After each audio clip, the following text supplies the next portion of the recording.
Now turn to Section 1. Section 1. You will hear a telephone conversation between a travel company employee and a customer. First, you have some time to look at questions 1 to 5.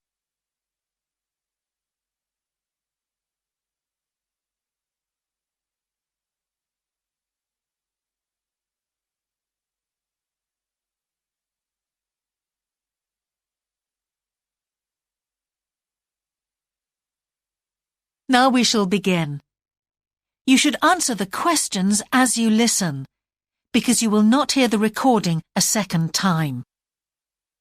Listen carefully and answer questions 1 to 5. Greek island holidays, can I help you? Yes, I hope so. I have a friend who's just come back from Corfu, and she's recommended some apartments in Arillis. She thought they might be on your list. Arillis, let me see. Can you give me the names? Yes, the first's Rose Garden Apartments. I'd like to go with another friend in the last week of October. Well, we've got a lovely studio flat available at that time. I'm sure you'd enjoy the entertainment programme there too, with Greek dancing in the restaurant. And the cost for each of us? £219. That sounds very reasonable. I'm just jotting down some notes. Now, the second one she mentioned was called Blue Bay. Blue Bay. Yes, in fact, that's very popular, and it has some special features. Really? The main attraction is the large swimming pool with salt water. Much healthier, I understand. That's right. And it isn't far from the beach either, only 300 metres. And only around half a kilometre to some shops, so you don't have to be too energetic. Is it much more expensive than the first one? Let me just check. I think at the time you want to go, it's around £260. No, £275 to be exact. Right, I've got that. Now, there are just 2 more apartments to ask you about. I can't read my own writing. Something to do with sunshine, is it? I think you meant the Sunshade Apartments. They're on a mountainside. Any special features? Yes, each room has its own sun terrace, and there are shared barbecue facilities. Ooh, sounds lovely. Yes, it is rather well equipped. It also provides water sports. It has its own beach. There are facilities for water skiing. Any kite surfing? My friend's quite keen. Not at the hotel, but I'm sure you'll find some in Arillis. There's also satellite TV in the apartments. And how much is that one? £490 with 2 sharing. You mean £245 each? I'm afraid not. Each person has to pay that amount, and there must be at least 2 in an apartment. Oh, I don't think that would be within our budget, unfortunately. And the last one sounds a bit expensive too. The Grand? Actually, it's quite reasonable. It's an older style house with Greek paintings in every room and a balcony outside. Sounds nice. What are the views like? Well, there are forests all round, and they hide a supermarket just down the road, so that's very useful for all your shopping needs. There's a disco in the area too. And the price? £319 at that time, but if you leave it till November, it goes down by 40%. Too late, I'm afraid. Well, why don't I send you a brochure with full details, Miss... Nash. But don't worry about that. I'm coming to Upminster soon, and I'll call and get one. I just wanted to get an idea first. Well, that's fine. We've got plenty here when you come.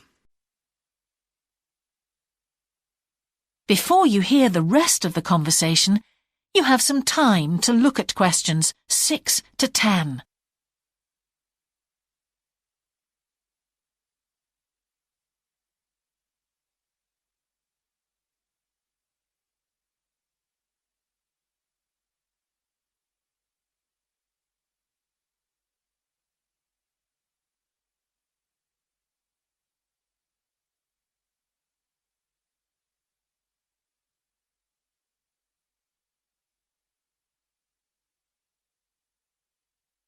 Now listen and answer questions 6 to 10.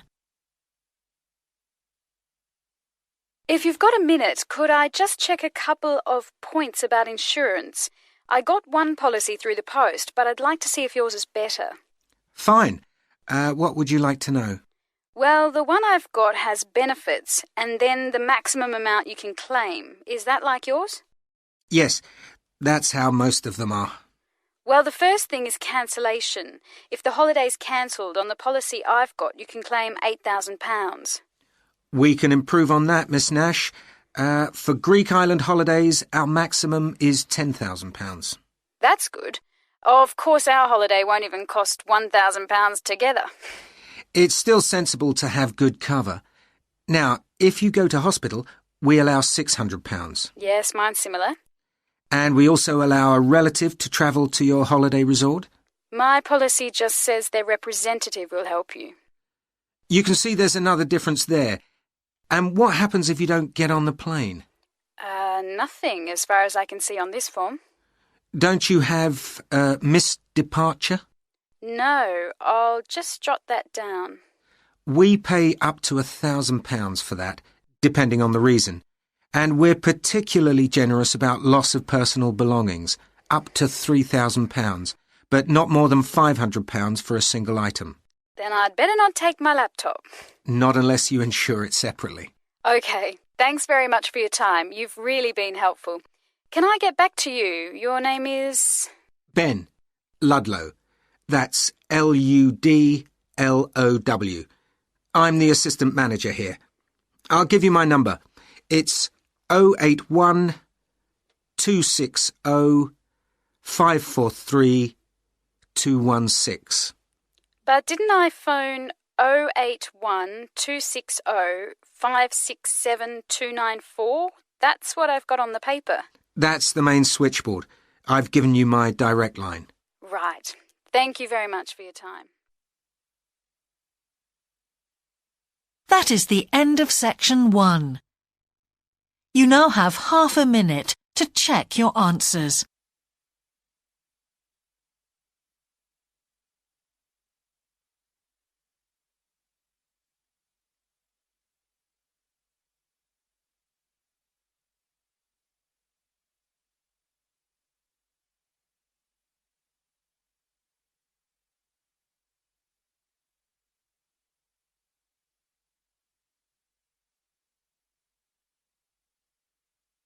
Now, turn to Section 2. Section 2. You will hear a conversation about a hot spring resort. First, you have some time to look at questions 11 to 15.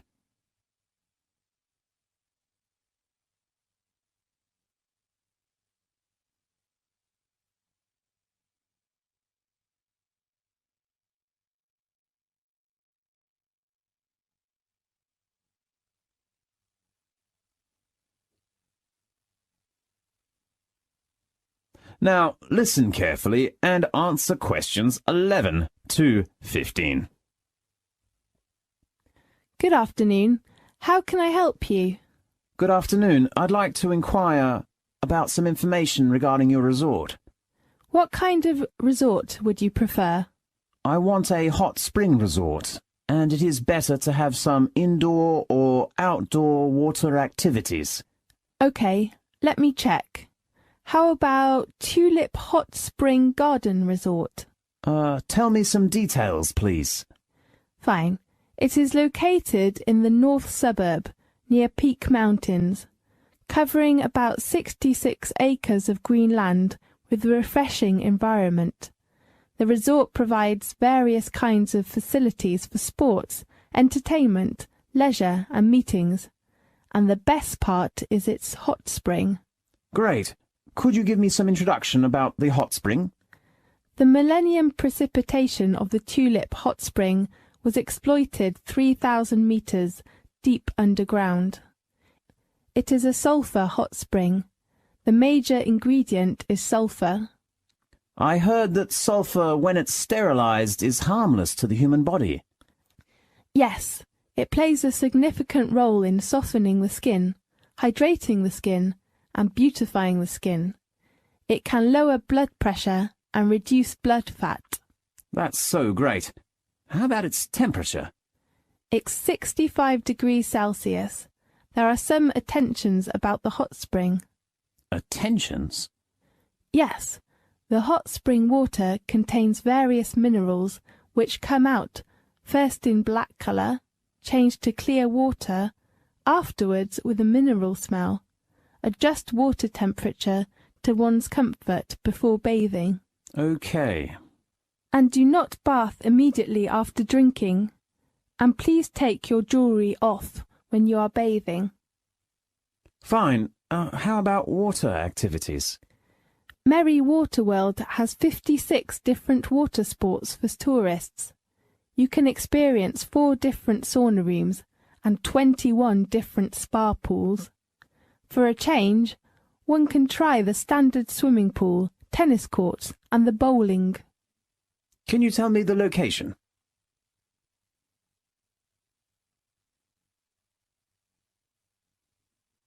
Now, look at questions 16 to 20.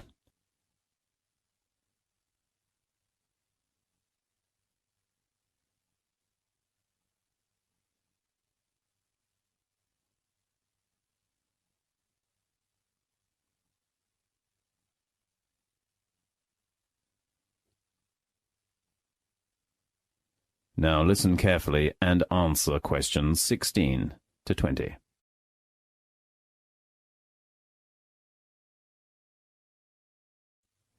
Let me show you a map of the resort. Fine. Now we are standing at the reception of the main hall. It is at the bottom of your map, and immediately to your left is Villa Part. There are deluxe villas and suites, which have their own hot springs. Fine. The large building with a big glass roof behind the main hall is Merry Water World, the water sports centre. Yes, I know. On the top left of the map is the leisure centre. There are sauna baths for women, 4D movie theatre, a kids' room, video games room, a VIP room, a tea house and a beauty salon. Great. And where is the tennis court? It is in the sports centre, which is located between the leisure centre and the tulip garden. Tulip garden? Yes, you can appreciate the beautiful tulips in the garden. Fine. Can you tell me what kind of sports are there in the centre? There is a tennis court, badminton, table tennis, shooting, arrow shooting and climbing. Do you have a restaurant? Of course. The building next to the garden is the restaurant. What dishes does it serve? We have French food, Spanish food, Indian food and Chinese food. Oh, that's so great. If you want to book a villa, please fill in the form. Thank you very much. You're welcome. This is the end of section 2. You now have half a minute to check your answers.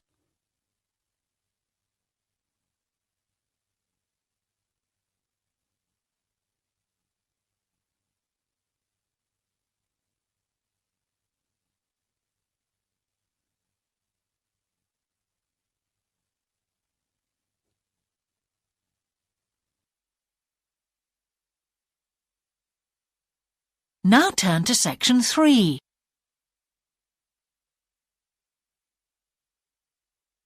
Section 3. You will hear a geography student called Caroline discussing her dissertation with her tutor. First, you have some time to look at questions 21 to 23.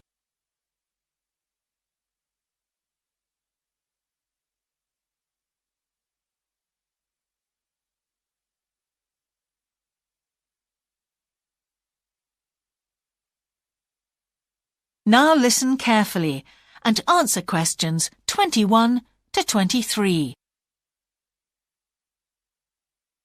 Ah, Caroline. Come on in, sit down. Thanks. So how's the dissertation planning going? Well, Dr. Shulman, I'm still having a lot of trouble deciding on a title. Well, that's perfectly normal at this stage. And this is what your tutorials will help you to do. Right. What we'll do is jot down some points that might help you in your decision. First of all, you have chosen your general topic area, haven't you? Yes, it's the fishing industry. Oh, yes, that was one of the areas you mentioned. Now, what aspects of the course are you good at? Well, I think I'm coping well with statistics, and I'm never bored by it. Good. Anything else? Well, I found computer modelling fascinating. I have no problem following what's being taught, whereas quite a few of my classmates find it difficult. Well, that's very good. Do you think these might be areas you could bring into your dissertation? Oh, yes, if possible. It's just that I'm having difficulty thinking how I can do that. You see, I feel I don't have sufficient background information. I see. Well, do you take notes? I'm very weak at note-taking. My teachers always used to say that. Well, I think you really need to work on these weaknesses before you go any further. What do you suggest? Before you hear the rest of the tutorial, you have some time to look at questions 24 to 30.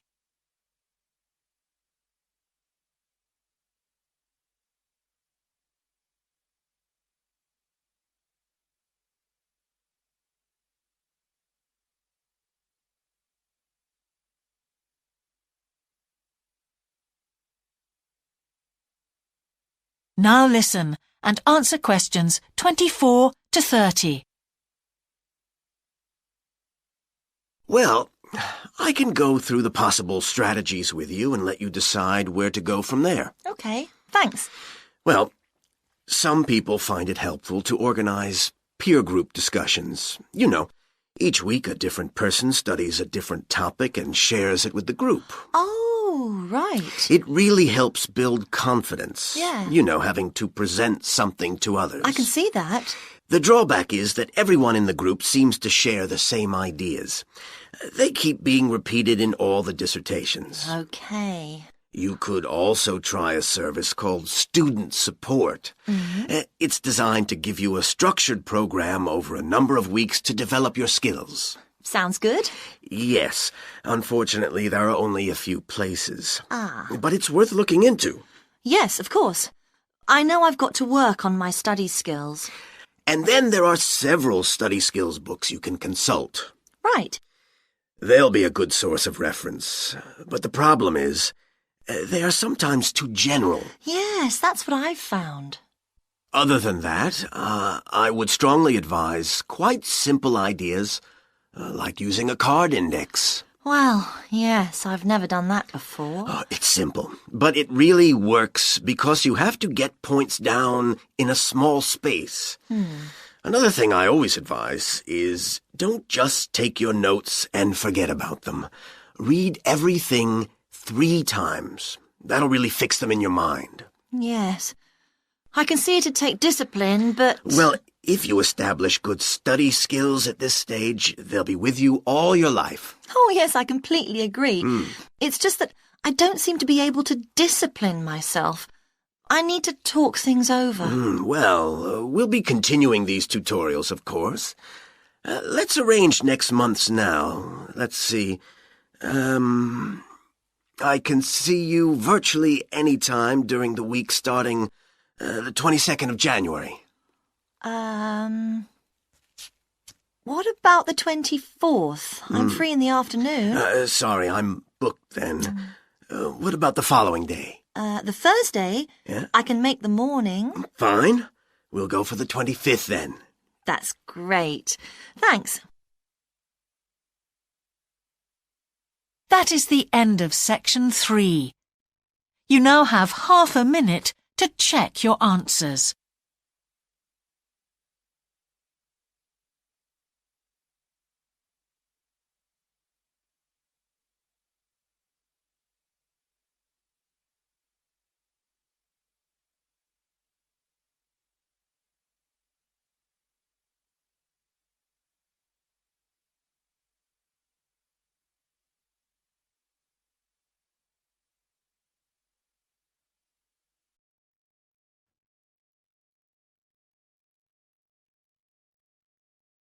Now, turn to Section 4.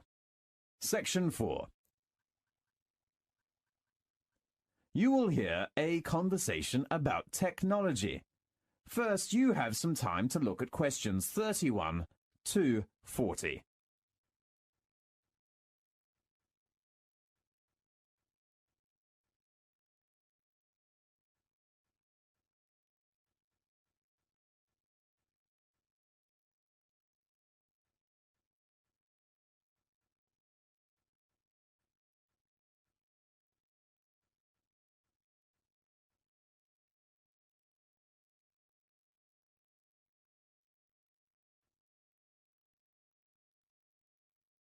Now, listen carefully and answer questions 31 to 40.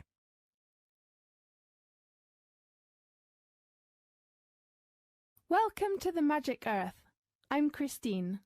Today we have invited a geographer, Andrew Fleming, the leader from the British Antarctic Survey, to give us an introduction about using satellite to map Antarctic sea ice. Welcome, Andrew Fleming. Thank you, Christine. Well, as you know, cruising in the Southern Ocean isn't always plain sailing. But as it is becoming important to find better ways of navigating safely and avoiding future collisions, because of the increasing visitorships, the Antarctic Polar View project is using satellites to map the sea ice to help ships find the best way in the vast white continent. There are very large lumps of heavy ice in the water which might look beautiful and white with penguins dancing on top of it, but I believe you do not want to hit it very fast with a ship.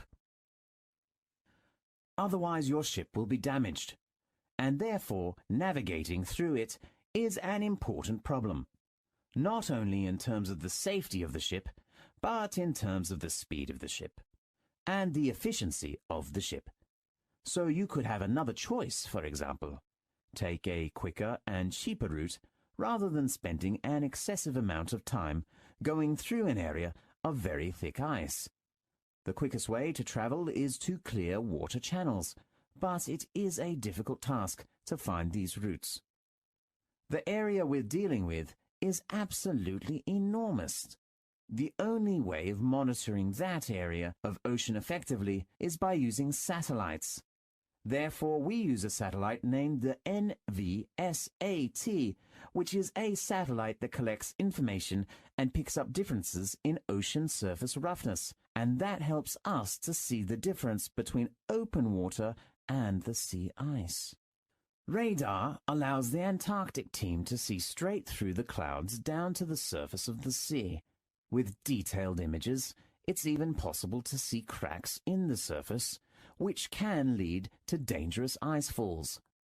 Wherever possible, we would use helicopters quite a lot and put them up in the air to map the ice and look for where we might find what we call leads, which are large areas of clear water that the ship might be able to move through. But it is certainly a much more difficult and time-consuming operation. So does the image that you get from the Polar View map give a good description of what you're actually seeing out there on the sea? Yes, it does. We cannot yet know clearly about the thickness of the sea ice, but one of the science researchers that we were doing last summer was looking at doing some of that work using satellites as well. So that's going to be quite an exciting development. The map was coloured in various shades of grey, but it didn't take long to spot the difference between the dark, smooth open water and light, textured areas of sea ice. The first step is to take the image merely, which has to be sent to the ship. How about others? Internet connection in the Antarctic and on ships is notoriously poor, and that has meant that we have to compress the image a lot, cut a lot, and delete some of the details in the image as a result. Have you solved the problem? Yes, The normal way that we are doing this is by compressing the images into a format known as JPEG 2000. JPEG 2000 allows us to, number one, compress the imagery a lot more, and secondly, it allows us to maintain the geographic position of the image. So it knows where the image is and allows us to position that on a map. And how long does this take? I tested this in January over a very narrow dial-up satellite connection, and it took a few minutes. Sure, for us it is an enormous achievement. I mean, we now know fairly well the kind of sea ice conditions we are likely to encounter, so it is a fantastic and useful system. We just need a laptop on the ships. That's great. Thanks to Andrew for his introduction and... This is the end of section 4.